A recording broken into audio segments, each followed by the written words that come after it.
everybody, so today my video is going to be about my scoliosis, how I cope with it, and my journey with it, how labor was, pregnancy, and all that.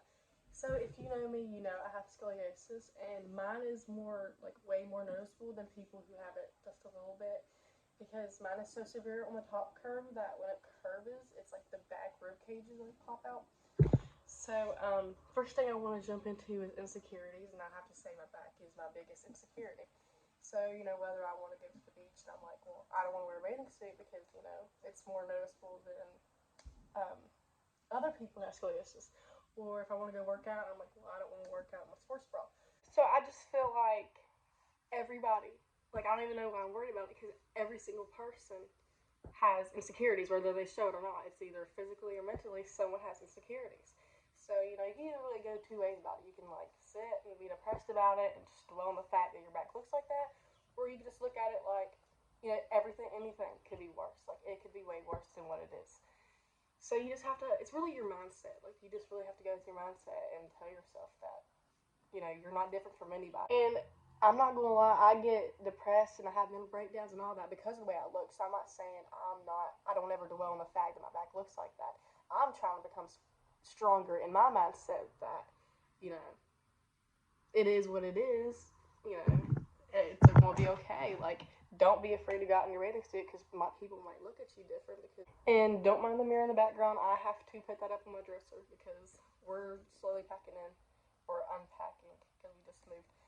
But, anyways, yeah, I just wanted to address the insecurities. And if you have scoliosis and it's bad, and you're depressed about it, just go out and be you. Don't worry about what people think or what they say or anything. Everyone has their insecurities, like I said. They really act like the happiest person and on social media and stuff. But, okay, now I'll jump into pregnancy. So, when I first found out I was pregnant, I was super, super nervous because I was like, my lower back already hurts so bad. And I was like, pregnancy people talk about back pain.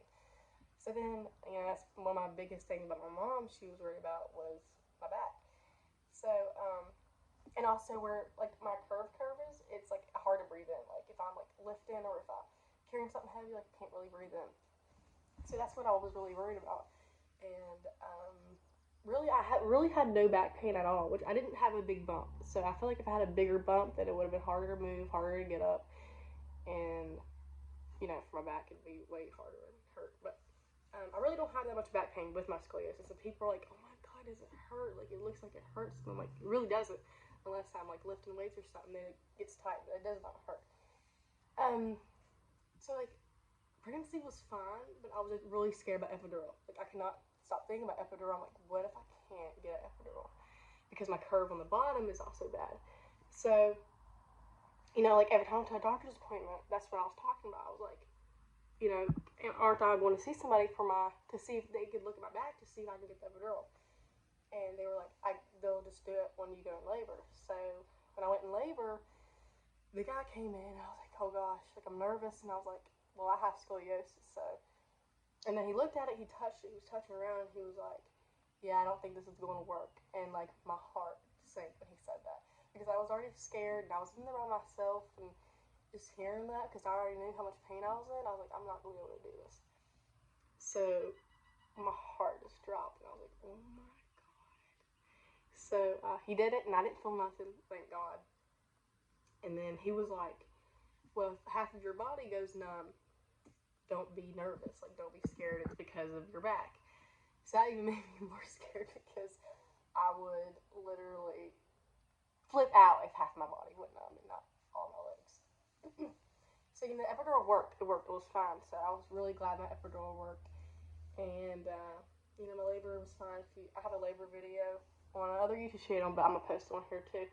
But, labor was fine and everything. Now, I do have to say my lower back, where the epidural went in, hurts so bad now, aching. It did not used to do that. And now, after epidural, and I've heard so many people talking about how after epidural,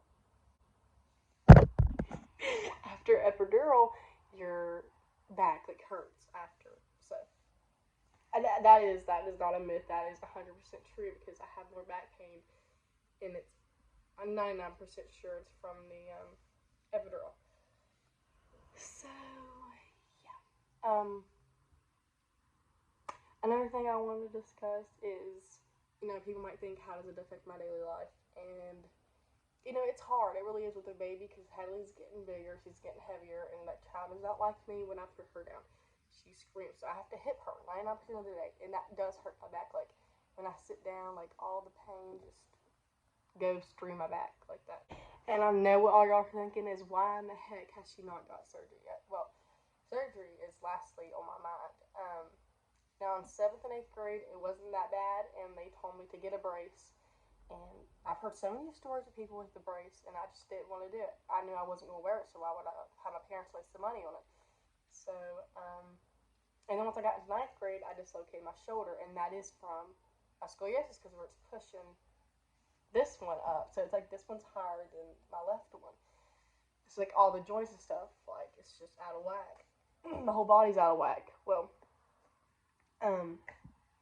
that's when I started thinking about surgery, and I was like, started reading about it, and people that are young, they're like, yeah, it was the best decision I made, but then people that, 20, 30 young years are like, do not get it. So I was like, the pain ain't that bad. Why would I force my spine to be straight if it ain't bothering me that bad?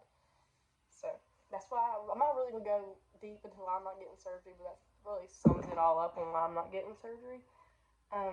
One thing I should have done a couple years ago that I'm going to start doing is working out, because if you build muscle, I know I've read a lot of stuff and I watched a lot of videos of people that, it helps them out a lot if you build, like, back muscle and stuff. So that's one thing I have to start doing. And, like, maybe drinking protein shakes and stuff just to, like, help my shoulder, because my shoulder still feels like sometimes it's going to go out of place, which I know that happens after you dislocate your shoulder. And, like, another thing with the surgery, like, I just feel like to help your scoliosis, you really need to get to the root problem, which is your diet. And this is stuff I need to preach to myself because I'm just now looking into it. Like, you won't believe like what your diet can do if you change your diet.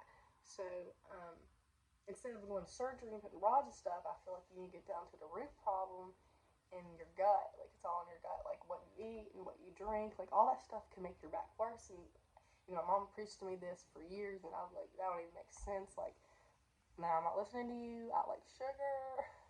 But, yeah, so I've been watching videos. I feel like this video is, like, all over the place because I keep videoing and stopping and, like, remembering what else I was going to say. I should have wrote it down. But,